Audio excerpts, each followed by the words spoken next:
Once a successful civil engineer, Jack found himself struggling to stay afloat after a life-altering work accident. Now working as a taxi driver, he was burdened by debt, anxiety, and the pain of being away from his daughter. One night, he made a decision that would change everything. On a dark street, he picked up a woman in a red coat. But she would become much more than just another passenger. In a night filled with threats, tension, and danger, Jack saved a life. Yet, it also became a turning point in his own story.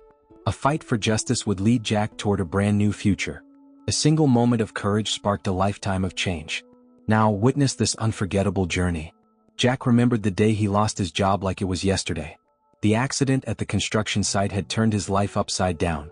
Due to a lack of safety measures on site, he had fallen from a high point and badly broken his left leg. However, the company he worked for wasted no time covering up their mistakes.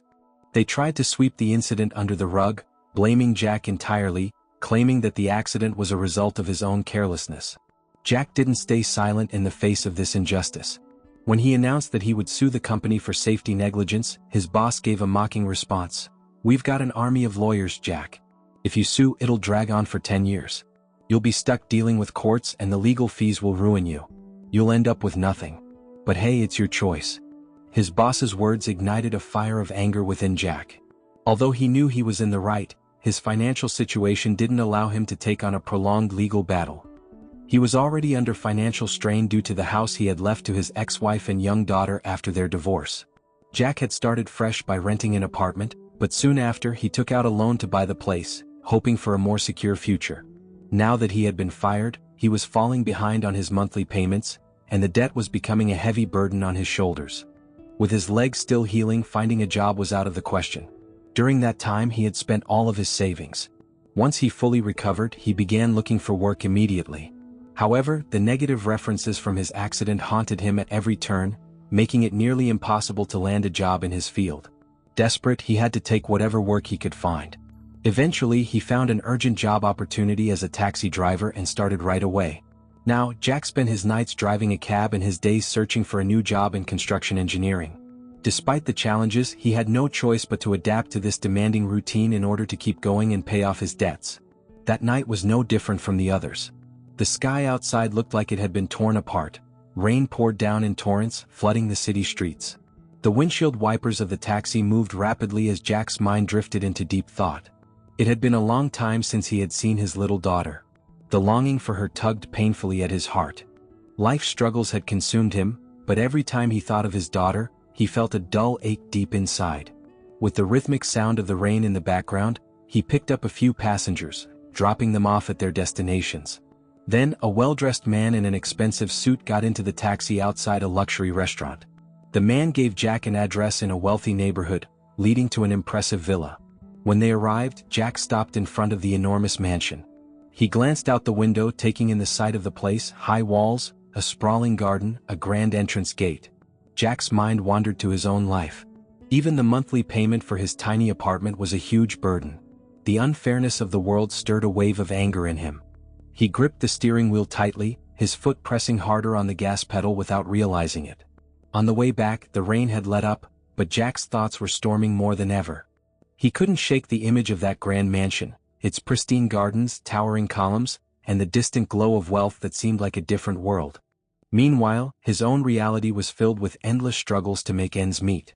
The contrast weighed heavily on him. Suddenly, his focus snapped to the present. Ahead, a figure emerged on the side of the road. A woman in a striking red coat was frantically waving him down. Jack slowed the car and hit the brakes, his tires splashing through puddles as he pulled over. He rolled down the window slightly and gave her a cautious glance. "Need a ride?" he asked. "Yes, please." "Thank you so much," she responded, her voice shaky with urgency. Without waiting for further confirmation, she slipped into the back seat, her movements quick and slightly clumsy. Up close, Jack could see that she was attractive, with delicate features and sharp eyes, but something was off. Nervousness clung to her like a second skin, and she kept glancing over her shoulder as if someone might be following her. She gave him an address in a low voice.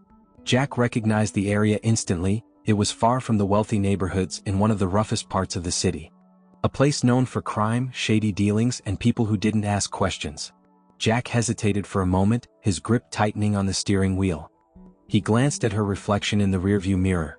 What's a woman like her doing going there, especially at this hour? He wondered. But he didn't ask. Experience had taught him that curiosity could be dangerous. Instead, he sighed softly and started the engine, merging back onto the road. For the next several minutes, silence hung heavy between them. Jack could almost hear her anxiety like a heartbeat. She stared out the window, her hands clenching and unclenching on her lap. The only sound was the rhythmic swish of the windshield wipers. Then her phone rang, shattering the tense quiet. The woman jumped as if the sound had physically startled her. She fumbled with her bag, her hands trembling as she pulled the phone out and answered it. Okay. I'm coming, she stammered, her voice quivering. Please stop yelling. We can fix this. No, don't tell anyone, just wait. Let's talk. Jack could hear the other end of the conversation clearly. The voice belonged to a man and he was furious. His words were sharp, filled with threats and curses. The woman winced with each shouted word, her face growing paler by the second. She kept trying to placate him, whispering reassurances that barely masked her fear. Jack's jaw tightened. He had no context for the situation, but something about the way the man was speaking made his skin crawl. This wasn't just a simple argument, there was real danger lurking behind those words. The call finally ended, and the woman let out a shaky breath. But her composure was far from restored. Jack noticed how her hands were still trembling as she shoved the phone back into her bag. He debated whether to say something, but in the end he stayed quiet. It wasn't his business, he reminded himself, though his instincts told him otherwise. As they approached the address, the atmosphere shifted. The bright lights and busy streets gave way to a darker, more desolate part of town. Abandoned buildings with boarded-up windows loomed on either side of the street. Streetlights flickered sporadically, casting eerie shadows that danced across the cracked pavement. Jack slowed the car and scanned the area. The house the woman had directed him to was small and worn down, its paint peeling under years of neglect. The entire block felt lifeless, like a forgotten corner of the world where hope had long since withered away. "This is it," she said quietly. Jack pulled over, the tires crunching on gravel. The woman quickly opened her bag and handed him some crumpled bills. Without another word, she stepped out into the cold night. Jack watched her walk briskly toward the house, her red coat a stark contrast against the gray, decaying surroundings. She kept looking around nervously, as if expecting someone to jump out of the shadows at any moment. The rain had stopped completely now, replaced by a chilling breeze. Jack sat there for a moment, engine idling, unable to shake the tension that had gripped the entire ride. His instincts screamed at him that something was wrong, very wrong. You should just drive away, he told himself. This isn't your problem. But his hands remained on the steering wheel, unmoving. He glanced back at the house, noticing how dark the windows were. No lights. No sign of anyone waiting inside. The woman hesitated at the front door, fumbling with her keys. She looked over her shoulder one last time, her eyes filled with dread. Jack's pulse quickened. He couldn't explain it, but he felt as though he were standing on the edge of something dangerous, a decision that could pull him into a storm he wasn't prepared for. Still, he couldn't bring himself to leave just yet. What's going on here? He thought, narrowing his eyes. But he leaned back in his seat and took a deep breath. It's not my problem. I just need to mind my own business, he muttered to himself. He shifted gears and began to drive away slowly. But the uneasy feeling wouldn't leave him. The woman's frightened eyes and the angry voice on the phone kept echoing in his head. No matter what, Jack knew this night would stick with him. Jack didn't want to leave the neighborhood. A feeling of unease had taken hold of him. Something could go wrong, he thought, unable to shake off the feeling. He turned his car around and quietly parked near the house where he had dropped the woman off. He turned off the engine, cracked his window open, and kept his eyes on the house. The street was eerily empty, with the flickering light of a dim street lamp only adding to the grim atmosphere. Through the window, Jack could see inside the house. A large, angry man paced around, holding a bottle of alcohol. His wild gestures and constant yelling showed he had completely lost control. However, the woman was nowhere to be seen. Jack listened to the muffled shouts and could feel the situation escalating, even if he couldn't make out the words. His instincts told him he couldn't wait any longer. He pulled out his phone and called 911. In a calm but serious voice, he said, "This is a resident. I'm hearing shouting and sounds of violence in a nearby house," and provided the address. The dispatcher gathered the information and asked him to stay on site until the police arrived. Jack hung up but kept his eyes glued to the house. The shouting inside grew louder after a few minutes. Suddenly there was a loud crash, the sound of glass shattering, making Jack's heart race. A surge of adrenaline propelled him into action. He quickly got out of the car and ran toward the house. Reaching the front door, he pounded on it with his fists. "Hey, is anyone in there? Open the door," he shouted, but there was no response. Even the yelling had stopped abruptly, leaving behind a heavy, unsettling silence. Jack's instincts kicked in again, urging him to check the back of the house. He made his way around to the backyard and spotted an old metal wrench lying near a corner. Without hesitation, he grabbed it and smashed the glass panel on the back door. Carefully reaching through the broken glass, he unlocked and opened the door, which creaked as it slowly swung inward. Jack stepped into the dark, silent kitchen, his senses on high alert. Moving quickly, he walked into the living room. It was empty, but the signs of a struggle were clear. A broken glass on the floor and a toppled chair caught his eye. His heartbeat thundered in his chest. "Is anyone here?" he called out, but there was still no answer. He hurried to another doorway and entered a bedroom, where the sight before him made him freeze in shock. The woman lay unconscious on the floor, blood slowly trickling from a wound on her head. Jack's breath caught in his throat as he rushed to her side. He checked her pulse. It was weak but steady. Relief washed over him, though it was quickly replaced by fear for her safety. Just then he heard footsteps behind him. Jack spun around and saw the large man standing in the doorway. His eyes burned with fury and he was clearly drunk. "Who the hell are you? What the fuck are you doing in my house?" The man roared, cursing loudly as he smashed the alcohol bottle on the ground, shards scattering across the floor. Jack instinctively took a step back. "Calm down. I'm just here to check on the woman. She needs help," Jack said, trying to de-escalate the situation. But the man wasn't listening. He charged at Jack, grabbing his shoulder and landing a hard punch to his face. Jack staggered backward, pain shooting through his jaw. The man prepared to strike again, but Jack reacted quickly, wrapping his arms around the man's torso and shoving him with all his strength. The man stumbled into the kitchen counter, momentarily losing his balance. Clutching his back, he groaned but didn't fall. Jack took the opportunity to dash toward the living room, but the man regained his footing and chased after him, yelling obscenities. As Jack reached the front door, he heard the distant sound of police sirens. Red and blue lights flashed through the windows, flooding the room with color. Hope surged in Jack's chest. He threw the door open and shouted, "Help! I'm here." 2 officers rushed toward the house. Realizing the police had arrived, the man panicked and bolted toward the backyard. Stumbling in his drunken state, he didn't get far before the officers tackled him to the ground and handcuffed him. Jack hurried back to the woman's side. She was still unconscious but breathing steadily. One of the officers reassured him, "The ambulance is on its way. It'll be here any minute." Within minutes, the sound of ambulance sirens echoed through the street. Paramedics arrived and quickly attended to the woman, placing her on a stretcher and carrying her out to the ambulance. Jack let out a deep breath, though his body remained tense from the adrenaline. A police officer approached him and gently said, "We'll need your statement." Jack recounted everything that had happened in detail. The officer listened attentively and gave him an approving nod. As he stood in the cold night air, Jack thought to himself, "I did the right thing." That night had become something far more than just another shift. It was a night that Jack would carry with him for a long time. At a cafe, as the steam from their hot coffees gently rose, Sarah broke the silence. Her eyes showed a mix of gratitude and embarrassment. "It was my ex-boyfriend. The one who had been threatening me and my family for a long time," she admitted. "I thought I could reason with him, but that was a mistake. You saved me from a huge mess.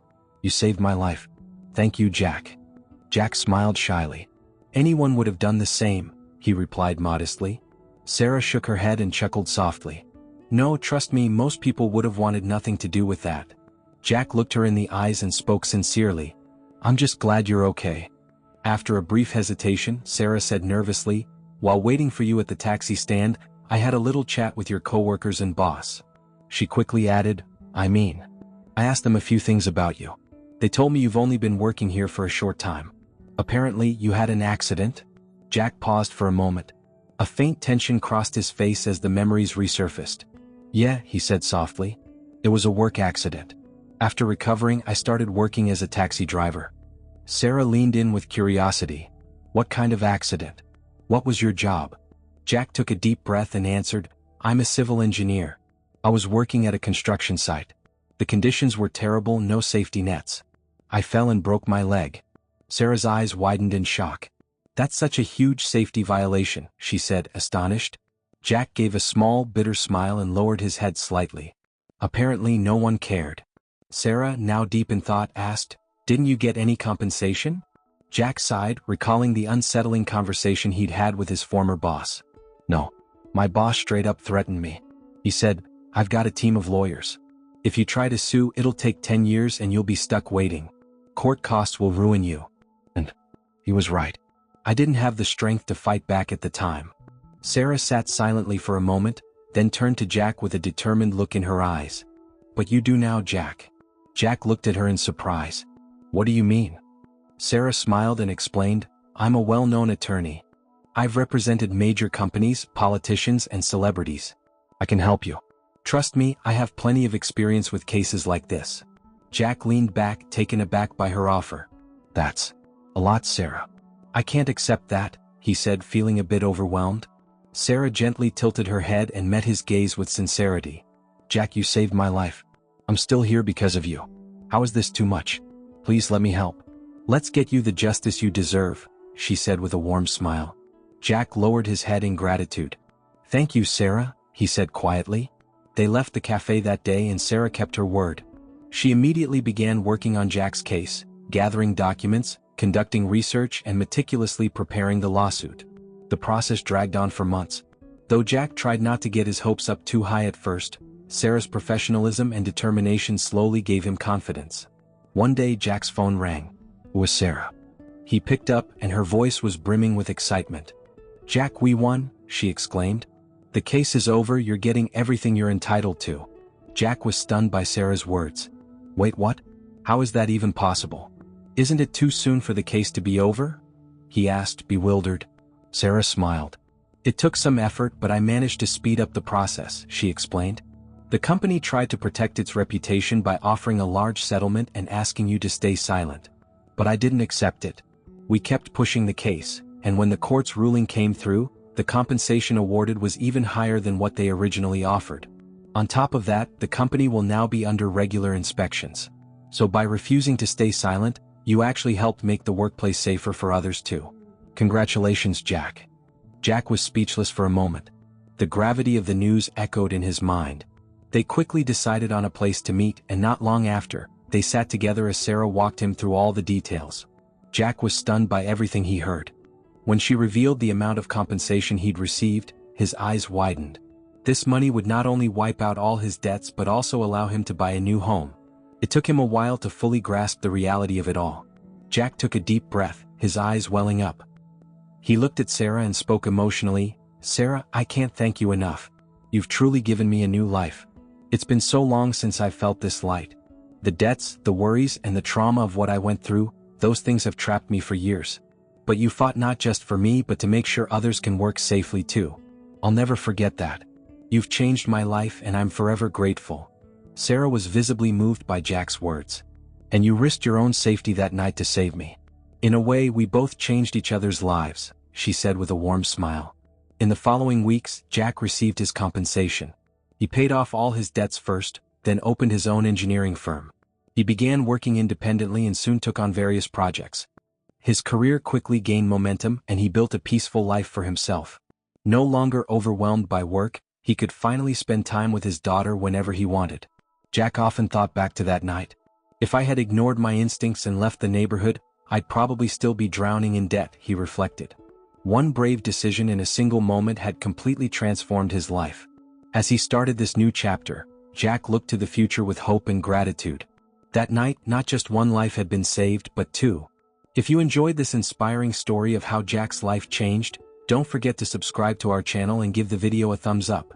See you in more uplifting stories.